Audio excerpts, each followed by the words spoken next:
Ó, aqui tá dizendo que eu entrei no ar. Vamos ver se eu vou entrar mesmo, se vai começar a aparecer gente.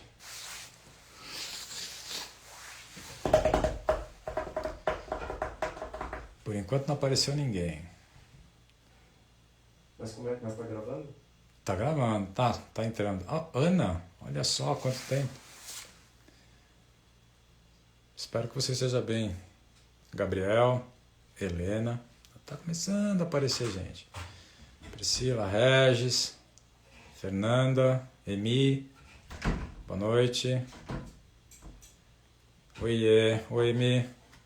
Bonjour. Ça va bien? Bom, vamos lá, vamos começar aqui fazendo algumas notificações enquanto o pessoal vai entrando.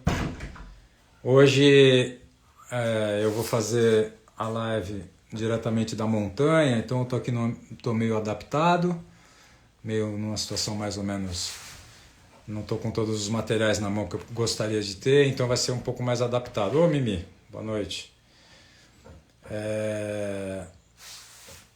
Eu devo passar um tempo por aqui, então tanto essa live desse domingo de hoje, quanto a live do próximo domingo, eu vou fazer daqui. E hoje eu vou falar um pouco mais sobre a fotografia japonesa, né? Já falei do Dai, do Moriyama, já falei do Hiroshi Watanabe, já falei do Masao Yamamoto. E hoje eu vou falar do Keizo Kitajima, que é um dos fotógrafos para mim. Ô Bernardo, boa noite. Diretamente aqui de Gonçalves, Bernardo, diretamente aqui do Sítio dos Pinheiros. Então eu vou falar do Keizo Kitajima, que para mim é um dos fotógrafos mais radicais de toda a fotografia japonesa. Depois eu explico, vou contar um pouco a história dele. Outra coisa que eu ia falar é que eu ia fazer uma live na quarta-feira com o Christian Cravo, mas o Christian cancelou, ele tá indo viajar e cancelou. Então essa quarta-feira eu não vou fazer a live com um fotógrafo brasileiro como estava começando a acontecer. A gente só vai se encontrar então daqui a uma semana, no próximo domingo. Então vamos começar, acho que já tem pouca gente, mas a gente já pode começar a discutir e conversar. Bom, como eu falei para vocês, né, eu falei do Hiroshi, que é um fotógrafo japonês, mas ele é radicado nos Estados Unidos, ele é muito mais vinculado com a fotografia americana e a própria fotografia, se vocês viram a live, vocês podem rever a live, está lá no canal da Bianca Boeco Galeria e também está no site da riosgreco.com. Posso até colocar aqui, riosgreco.com. Vou fixar aqui um pouquinho. Não, vou fixar o nome dele. O nome dele é Keizo Kitajima. Então, eu falei do Hiroshi, que é um fotógrafo japonês que se radicou nos Estados Unidos, e quando você vai olhar a fotografia do Hiroshi, você vai entender a forte influência que a fotografia americana tem nele, né? Então aquela fotografia centralizada, formalista, 6x6, bem aquilo que a gente já viu lá, não vou entrar no mérito de novo. Boa noite, Valmir. Depois nós vimos o Daido, que é o grande nome da fotografia japonesa, né, o nome mais influente, mais conhecido internacionalmente. A gente viu 2 livros dele, três livros. O Japan Photo Theater, que é o primeiro livro, é o livro seminal dele. Depois vimos o Farewell Photography, o mais famoso, e depois nós vimos mais para frente o Reflection and Refraction, que é um livro dedicado aos acidentados de Fukushima. Depois nós vimos o Masao Yamamoto. E hoje nós vamos ver o Keizo Kitajima. O Keizo, ele não é da mesma geração da geração que aparece na década de 60, especialmente todo aquele grupo da Provoke, como eu já falei, do Dai, do Takuma Nakahira, Shomeis Tomatsu. Tem toda uma geração que nasce durante a Segunda Guerra Mundial ou logo após a Segunda Guerra Mundial, e que no final da década de 60, nos movimentos da contracultura que estavam acontecendo no mundo inteiro e no Japão também, formam um núcleo que acabam girando a revista Provoke, que em algum momento mais para frente eu vou mostrar para vocês. O Keizo é de uma geração um pouco posterior. Ele nasce em 1954, então ele não é daquele período, né? Ou seja, em 68 ele tinha só 14 anos de idade. 14, 54, 60, 14 anos de idade. Ele vê o movimento todo acontecer, né, como um adolescente vendo tudo que está acontecendo no Japão, mas ele não fazia parte daquele núcleo. Depois ele vai estudar com o Daido Moriyama, e um dos primeiros ensaios que ele vai fazer é um trabalho sobre a cidade de Kosa, na ilha de Okinawa. Essa cidade, ela era uma base militar americana. Todo mundo está me ouvindo aí? Ou é só o que falou que está travado?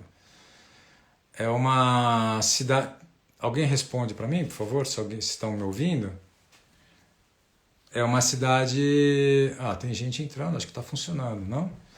Então, é uma cidade que tinha uma base aérea militar americana que era usada para atacar o Vietnã, do que era o norte do Vietnã, que era na Guerra do Vietnã, o norte era o lado comunista, né?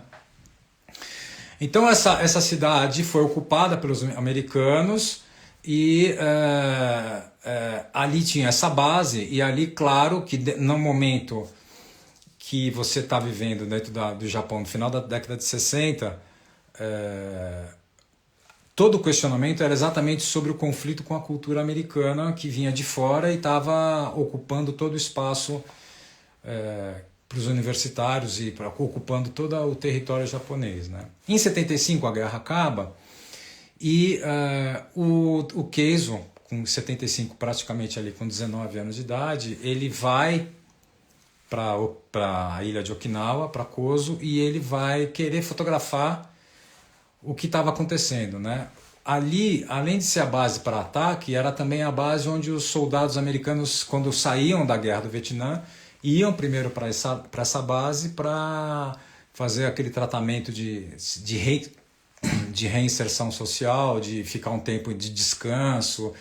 Então era uma cidade que vivia uma tensão muito grande com esse fluxo de americanos que estavam ali. Quando acaba a Guerra do Vietnã, eles ainda ficam durante muito tempo ali instalados, só que já não mais em guerra. Então eles tinham uma ociosidade muito grande, e aí todo o núcleo comercial vivia em função desses americanos que estavam lá. O comércio dos bares, das casas de prostituição, toda a efervescência noturna vivia em função do que era a demanda dos militares norte-americanos.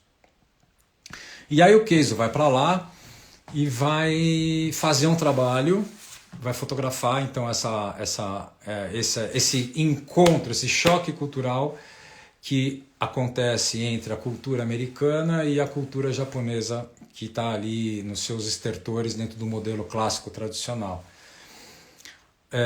Também é muito interessante porque essa base americana, ela era não 100%, mas ela era prioritariamente uma base de soldados negros. Então, os soldados negros, com toda a cultura negra americana e todo o movimento que havia e acontecia nos Estados Unidos, que tinha chegado no conhecimento dos japoneses, o movimento de libertação negra, né, de direitos iguais que estava acontecendo nos Estados Unidos, o Keizo achou que ali tinha uma efervescência que valia a pena ser fotografado. E aí ele fez um livro que eu vou começar mostrando para vocês agora. Eu vou desabilitar comentários, como sempre, tá?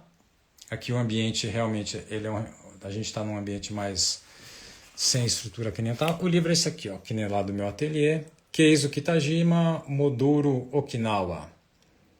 Então ele começa, a capa do livro é essa, ele começa já dessa forma. O Keizo, ele foi fotografar especificamente só à noite, os bares, as casas de prostituição, o que aconteciam nas ruas de noite. E ele vai, na época, ele já tinha estudado com o Daido, ele já conhecia as técnicas do Daido, já conhecia como o Daido encaminhava o seu trabalho, né? Ele é influenciado claramente por toda aquela geração de fotógrafos, Daido, Takuma Nakahira, e ele vai então usar uma câmera compacta, usar flash, chegar muito próximo das pessoas. E essa foto é incrível, né? Aqui as mulheres na rua de noite, e ali a outra de costas, escondida com roupa. Eu, claro, como sempre, eu não vou mostrar o livro inteiro para vocês, porque não é essa a ideia. Essa é a foto da capa.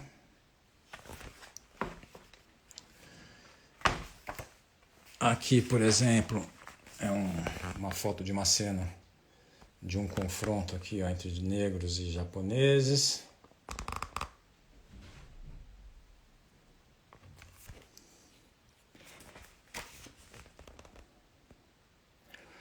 E aí a gente vê, isso é uma figura, né? A gente vê nos japoneses toda a influência que uma cultura americana permeia aquela sociedade, né? Aquela comunidade.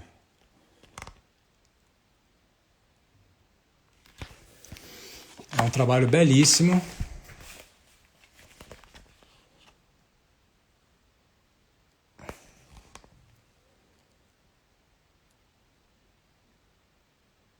É incrível.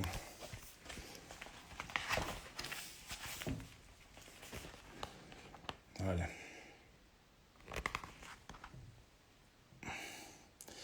E é claro que ele vai conviver intensamente nesses lugares, porque a gente vai ver que ele frequenta, né? Ele entra na casa das... a presença dele é permitida na casa das prostitutas, pega os caras transando com as prostitutas.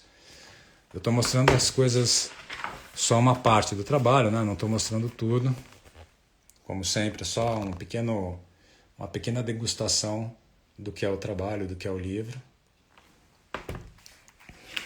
Eu acho que esse livro vocês encontram, não é um livro difícil de encontrar.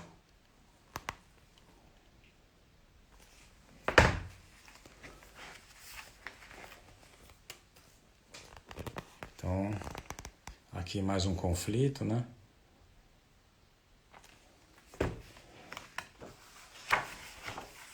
Bom, o Keizo, apesar de ser muito jovem, né? Ou seja, aqui ele está com 19 anos, ele fica aqui, acho que 2 ou 3 anos fotografando, ó, o símbolo da Coca-Cola. Você percebe que ele tem uma personalidade muito forte, muito bem definida, né? Ele sabe muito bem o que ele quer fotografar e como ele quer fotografar esse confronto com a cultura, né? Esse choque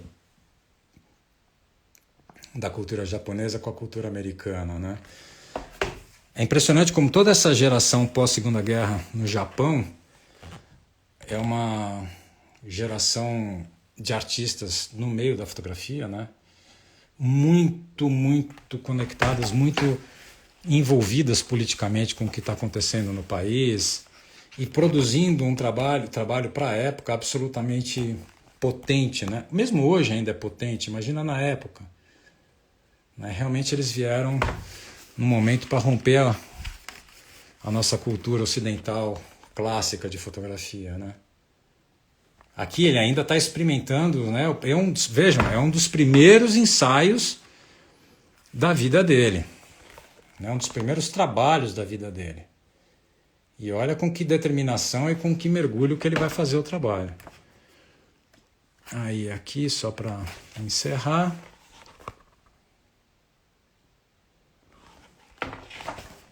Finalzinho aqui tem um pequeno texto. E o livro acaba. A contracapa do livro é essa. Então, voltar para cá. Eu vou habilitar agora os comentários. Eu não sei se alguém tem algum comentário para fazer, perguntar alguma coisa ou comentar alguma coisa.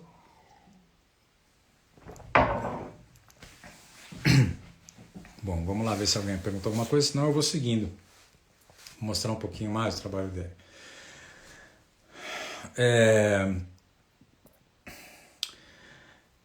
Em 1970 deixa eu ver a data aqui que eu sempre esqueço. Em 1976... Não, acho que eu nunca mostrei, André. Bom, em 1976, o Daido, o Keizo, veja, o Keizo com 22 anos de idade, ele foi para Kitajima, para Koza com 21, fiz conta errada, né? Com 22 anos de idade, ele se associa ao Daido, e o Daido já era um nome da fotografia japonesa poderoso, né? E mais um outro fotógrafo, que agora eu não me lembro o nome, e eles montam uma galeria chamada Camp. E essa galeria, ela vai se dedicar só à fotografia e ela é instalada no bairro de Shinjuku. Acho que é assim que fala o nome. Nome em japonês para mim não é fácil. Shinjuku. Acho que é isso. Que é um bairro também muito da noite, né? Bom, o Daido vai passar boa parte da vida dele como fotógrafo fotografando esse bairro, né? Ele tem uma forte relação com esse bairro, então não é à toa que eles instalam essa galeria nesse lugar. Bom, aí... E a galeria tinha sempre a proposta de apresentar trabalhos de fotógrafos japoneses, mas que tivessem algum tipo de abordagem nova, né? Claro, de acordo com a cabeça de quem eram os três sócios, que é o Daido, esse outro fotógrafo que eu não lembro o nome, e o Keizo, que eram fotógrafos mais propensos a romper paradigmas com a linguagem fotográfica e profundamente questionadores da cultura japonesa e o conflito com a transformação que estava vivendo. Bom, e aí ele, em 1979, o Keizo se propõe a fazer um projeto desses que a gente só sabe, quem é fotógrafo sabe o quão é desafiador, quão maluco e difícil é fazer isso. Onde era essa galeria? Essa galeria era em Tóquio, no bairro de Shinjuku. Shinjuku, acho que é esse o nome. Eu não sei a pronúncia certa de japonês, me desculpe. A galeria durou acho que uns 5 anos, não muito mais do que isso. E, bom, enfim, não tenho certo quanto tempo ela durou. Ele resolveu então fazer um projeto que para todo fotógrafo, Seiji Kurata. Isso, é exatamente esse. É Seiji Kurata, que é o menos conhecido dos três. E ele resolveu fazer um trabalho que era uma loucura. A proposta era fazer, durante o ano de 1979, todo mês, fazer uma exposição na galeria do que tinha acontecido naquele mês no bairro de Shinjuku de noite. Né? Prioritariamente, 90-95% do trabalho é de noite. Tem uma parte que não é, mas a boa parte é de noite. Então ele fotografava o mês inteiro, fazia exposição na virada do mês, e junto com essa exposição ele publicava um pequeno livreto que tinha 16 páginas, que era a edição, a síntese do que ele tinha feito. E ele se propôs a fazer isso de janeiro a dezembro. Então ele tinha que fazer 12 exposições com 12 livretos de 16 páginas.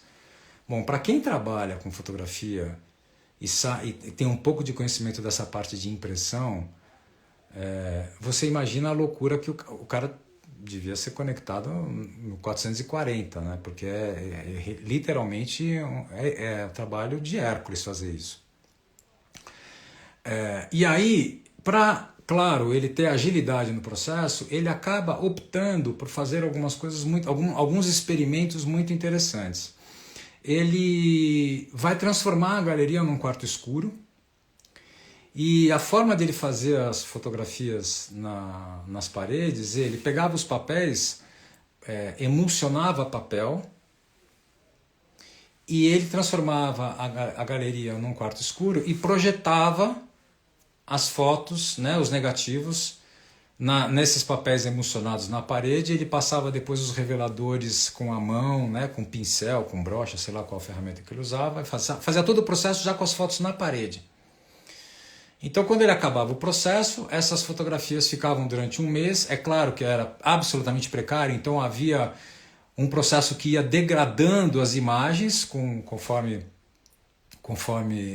o mês ia passando, e conforme aquelas imagens iam ficando expostas, né, e aquilo ia sendo degradado. E ele opta para fazer esses livretos num formato que ele vai usar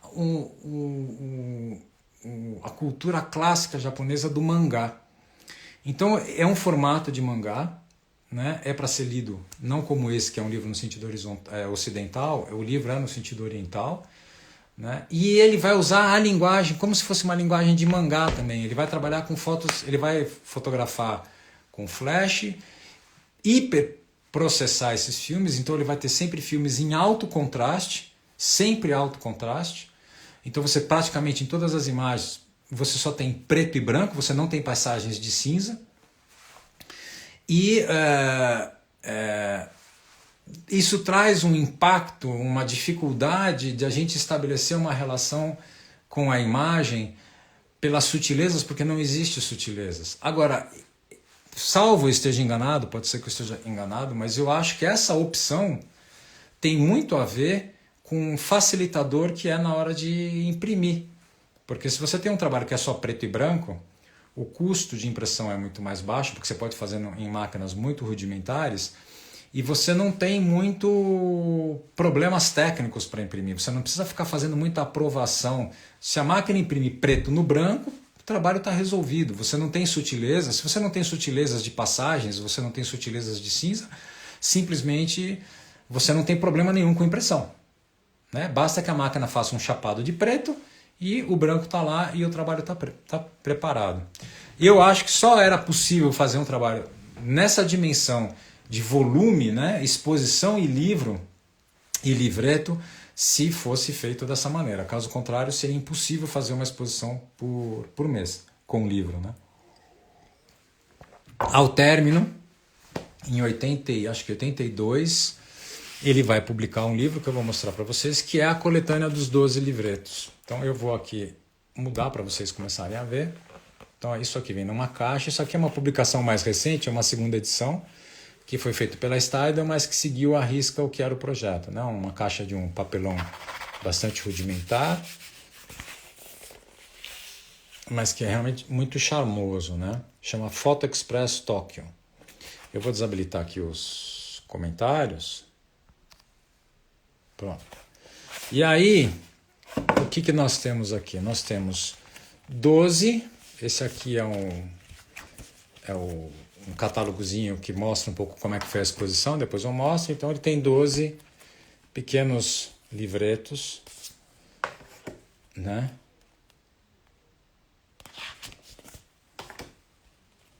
Você vê que o sistema de impressão era muito rudimentar, né?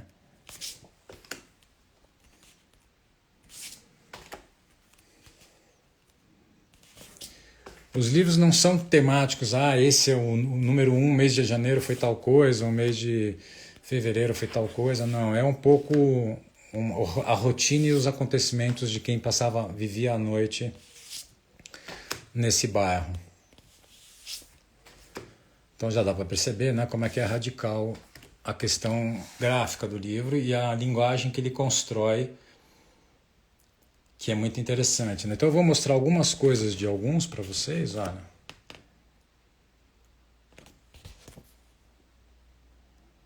Aqui ele começa, esse é o primeiro, né? Então ele começa sem as pessoas, cabeça das pessoas, aí logo ele já começa.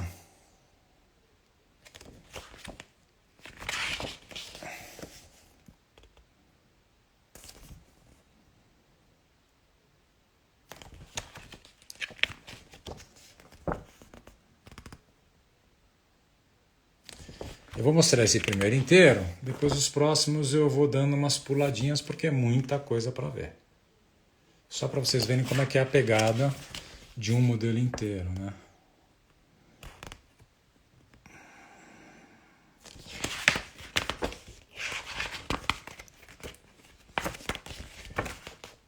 É muito mangá, né? Eu acho particularmente fantástico. Então eu vou mostrar um pouquinho aqui agora, o segundo, a capa é essa, eu vou abrir em algumas páginas bem aleatórias, tá? Porque não tem muita importância. A questão da narrativa aqui, né? Não são livretos que constroem uma narrativa em que a sequência é extremamente importante. Cada livro, para mim, cada livreto desses é simplesmente um grupo de imagens em que você pode ver da forma que você quiser, porque a narrativa realmente não é a questão em si, né? Eu acho que a questão em si está muito mais no choque, na confrontação com essa proximidade, com essa exposição das pessoas e esse jogo gráfico que leva um pouco uma coisa meio do fantástico mesmo, né? Da animação. É muito lindo isso, não é? Olha, impressionante, cara. Então é isso. Olha aqui. Vou mostrar. Essa aqui também é lindo, né? Isso aqui provavelmente foi uma foto que ele fez lá em Koza. Provavelmente, ou em algum lugar. Não sei. Não sei te dizer. Olha. E aí você tem isso, né? Você não sabe mais quem é gente, são pessoas de fato, ou que é um cartaz, porque tudo tem a mesma linguagem, né? Tudo tem uma coisa meio do cartoon, assim, desse cartoon japonês, do mangá. É muito forte o trabalho.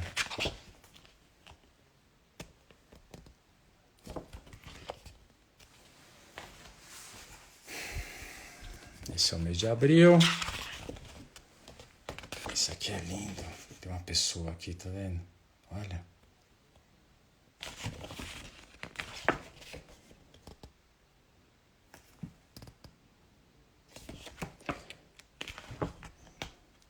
Bom, aí a partir disso, né, quando esse trabalho aparece, o Keizo entra pro aquele hall de fotógrafos japoneses super conhecidos e reconhecidos. Ele tem hoje 66, é isso? 66, 76, 54, não, 66. E ele já fotografou Nova York, já fotografou Paris, tem livros sobre Paris, tem livros sobre Europa, né? A linguagem dele. Eu particularmente acho que inclusive as coisas mais recentes dele não são nem um pouco interessantes, mesmo. São bem. Eu gosto muito dessa fase mesmo. As fases mais recentes, para mim, parece que ele se enquadrou. Ele saiu desse movimento de ruptura e se enquadrou num gosto mais ocidental de fotografia, que eu já não acho que tem nem não chega perto da potência. Mas ele é um cara que faz parte desses fotógrafos, que um livro dele, um trabalho dele está em tudo quanto é grande museu, em coleção de museu, na Europa, nos Estados Unidos, mais na Europa, né? A Europa tem mais facilidade de aceitar esses movimentos estrangeiros do que o americano, né? O americano, no aspecto da fotografia, ele é bastante...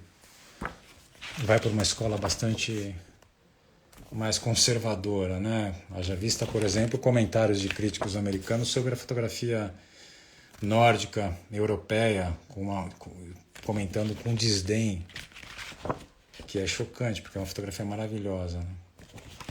Enfim, nós estamos aqui no capítulo 7, eu só estou aqui mostrando para vocês verem o radicalismo do trabalho, né? Esse é o número 8.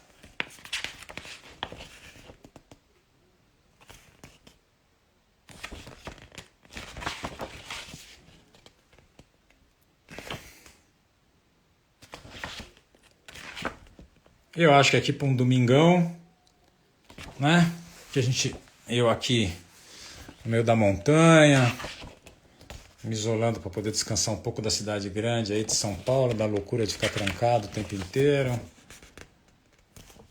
Venho aqui e é um bom refresco para a cabeça da gente, né? Essa foto é impressionante, meu.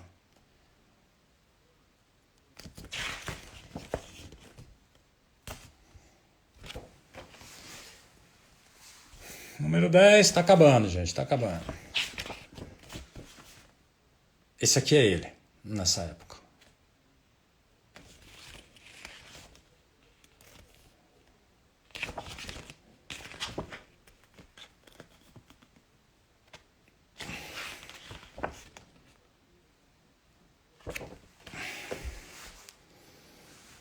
Número 11.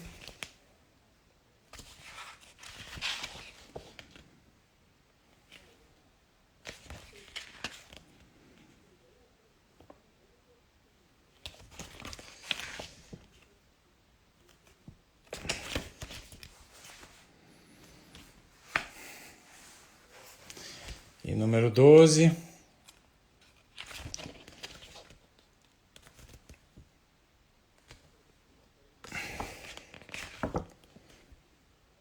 É uma geração que realmente, nessa geração da década de 60 e 70 no Japão, realmente eles vieram para dizer algo na fotografia do mundo inteiro, na história da fotografia, né? Eles realmente rompem com tudo. E aqui, esse exemplar, que é o finalzinho, tem algumas fotografias de como as exposições, a exposição era colocada na parede. Tá vendo o tamanho? Não, esse trabalho aqui, meu... Tá vendo a sala, como é que é? Ó, tá vendo no meio da sala? As coisas jogadas no chão. Aí vem a foto aqui. É muito interessante, né? Ó, os papéis emocionados, como é que estavam. Então as imagens iam desaparecendo. E a ideia é exatamente isso, que não durasse mesmo, né? A ideia... Aqui, se vocês olharem, ó, vocês vão ver que é uma parede feita de vários pedaços de papel. Isso é uma imagem constituída por vários pequenos recortes, tá vendo?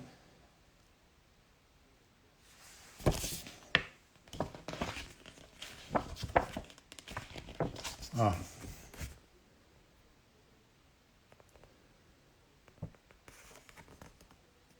Olha as bandejas com os químicos.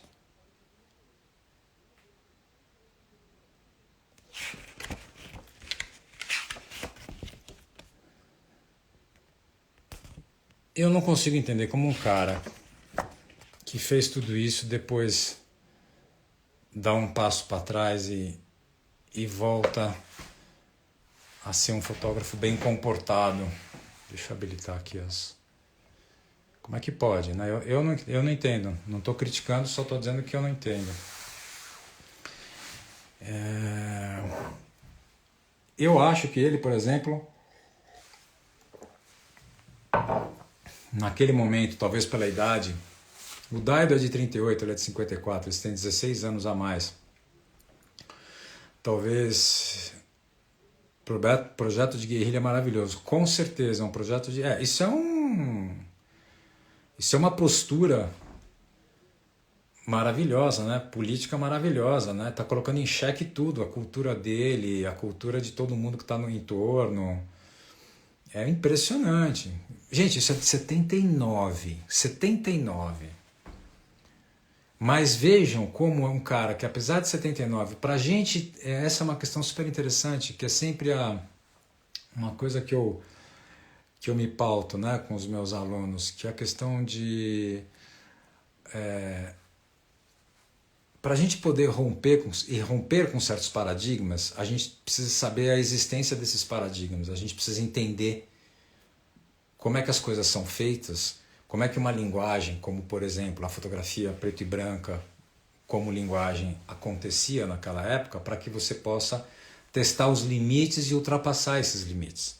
Mas ultrapassar de uma forma em que você construa uma obra efetiva, né? Eu acho que esse é um ponto que eu sempre me pautei. Não existe ruptura de paradigma se você não tem...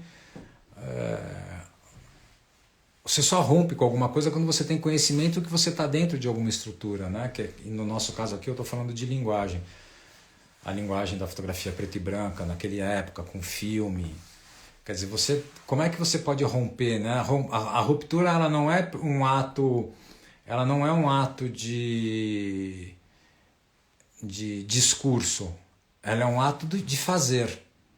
Você rompe, você extrapola os limites para poder chegar em alguma nova forma de expressão que os limites, as fronteiras daquela linguagem permitem com que você trabalhe, né?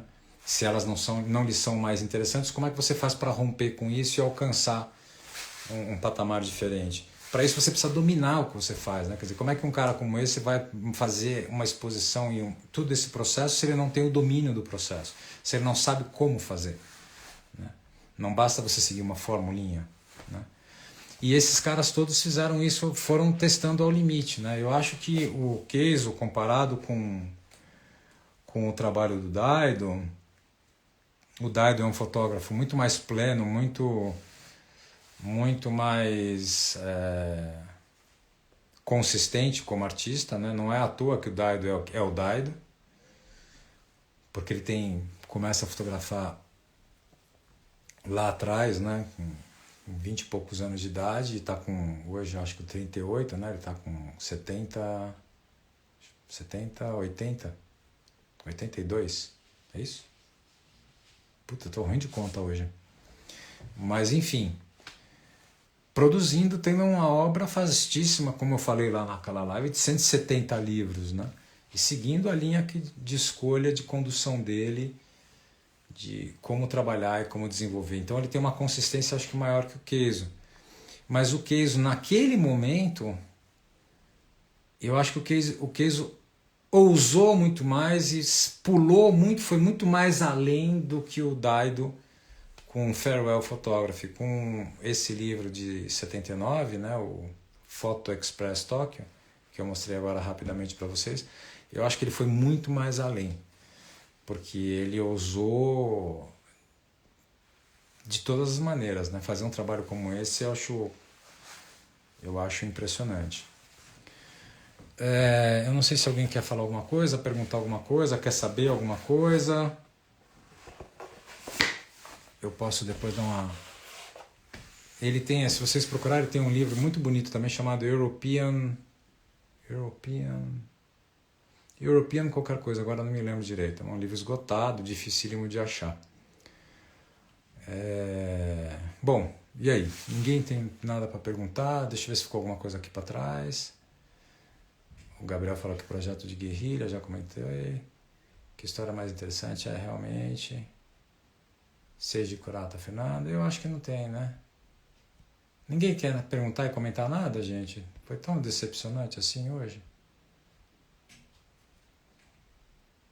Acho que não. Marcelo, você está com algum grupo de estudos aberto? Aberto não. Agora, nesse momento, não. Mas eu vou abrir agora... No segundo semestre eu vou abrir alguns cursos fechados. Fica atento aí, que aí você vai estar sabendo, André Mortati, é isso? Agradeço o interesse e a atenção. Esse projeto é somente de janeiro a dezembro. Ponto. De janeiro a dezembro. Nada mais do que isso. Um ano. Mas um ano que, para mim, para o cara ter feito isso, o cara devia estar, né, em choque elétrico constante, né? As fotos dele se lembram. Eu acho que o Jacob, ele usa mais ou menos o mesmo subterfúgio, né? Ele usa flash, usa imagens mais contrastadas. Esse universo muito íntimo sempre aparece no trabalho do Jacob também, mas eu não acho que tem a mesma potência, não. E eu acho que ele não vai tão além assim. Eu acho que o Jacob está muito mais próximo do Anders Petersen, por exemplo. Bom, tanto que fizeram uma exposição em 2012, 2014, 2015, não sei, não é tão antiga, na Caixa Cultural, que foi uma exposição do Jacob com uma exposição com material também do Anders Petersen, né? Eles não são amigos, mas são próximos, né? Mas eu acho mais para a linha do Anders Petersen, não tanto para a linha do... Acho que do Keizo, eu sinceramente não conheço ninguém que tenha feito um trabalho igual ao Keizo. Não conheço, não estou dizendo que não exista, mas eu não conheço. Com esse radicalismo, com essa determinação, eu não conheço. Você fez aula comigo no MAN em 2012? Putz, André, desculpa, realmente eu não vou lembrar, faz muito tempo. Mas fica atento aí, me procura. Meu e-mail é fácil, é foto@marcelogreco.com, deixa eu escrever aqui, que você vai saber aí, eu vou estar abrindo alguns módulos novos. O MAN continua, mas eu vou abrir alguns módulos meus. Os grupos estão fechados, eu tenho hoje 4 grupos e todos os grupos estão fechados. Mas se surgir uma oportunidade eu te aviso. Foi em 2015. Eu acho também, eu não tenho certeza, mas eu acho que foi em 2015. O trabalho dele é fantástico, eu acho. Mas é esse, viu? Depois, se você procurar na internet, você vai olhar esse livro de Nova York. Trabalho também sobre a França. Ele fez também um trabalho em 91 na Rússia, na antiga União Soviética, né? Ele foi para lá um pouco antes da União Soviética desabar. Mas também é um trabalho em cor, mas também não tem já mais a mesma potência, assim. E eu acho que tem alguns fotógrafos que acontece isso mesmo. Tem uns não, que não, mas tem alguns que realmente, com o passar do tempo, vão se acomodando. Não sei se acomodam, o que que é, mas o trabalho vai perde um pouco da potência que tinha antes. Bom, mais alguém quer falar alguma coisa, perguntar?